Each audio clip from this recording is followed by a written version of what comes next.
And that was really hard for them. And my mother, I talked to her quite a bit as I was writing this, and she's repeatedly told me she's never had any ill feelings about pornography or what it was or the business that my father was in. To her, it was really, as her and my dad viewed it, it was just his job. It was just work. It was just a way to earn a living. And I think because she was okay and steadfast in her belief that it wasn't wrong, I never believed it was wrong. But despite her support, these events were very hard on her, and I think a mixture of things that happened was just really too much for her. And excuse me. She attempted suicide 2 days after Christmas in 1975.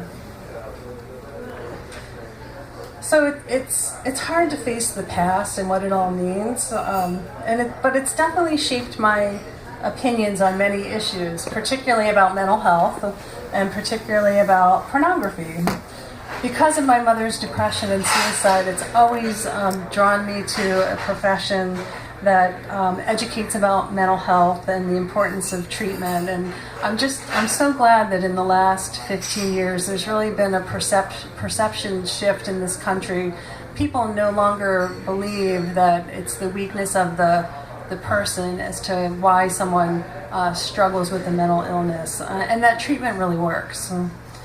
And obviously about the adult industry, I've often felt that the things that happened in my family, I never blamed the essence of what the adult industry was on that. It was really mostly people's perceptions and fears about what it was. And that was really what impacted my family. It wasn't the nature of it just being pornography or the adult industry in itself what it does.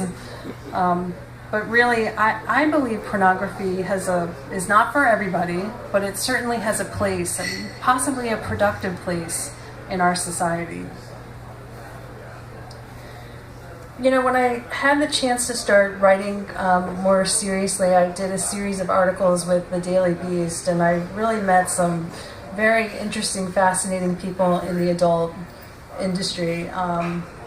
It was great to learn that women are really taking a bigger role in the adult world. People like Teresa Flint, who's executive VP of Hustler, who runs all of their brick and mortar stores, and Susan Colvin, who a lot of you probably hadn't heard of, but she's the CEO of a very large company called California Exotics. And a lot of mainstream stars like Jenna Jameson and Jessica Drake and Stormy Daniels, who have really taken a front and center role in directing, producing, and writing their own movies. And I felt like these women were kind of inspiration. As a professional, I felt like I could relate to them. It also, to me, was a good example of how women in that industry could really take control of their brand and really make an impact on the work that they were doing. But there's a flip side. There's some things about the adult industry that are not all good. It's too accessible for children on the internet. When I was growing up in the 1970s, it was far easier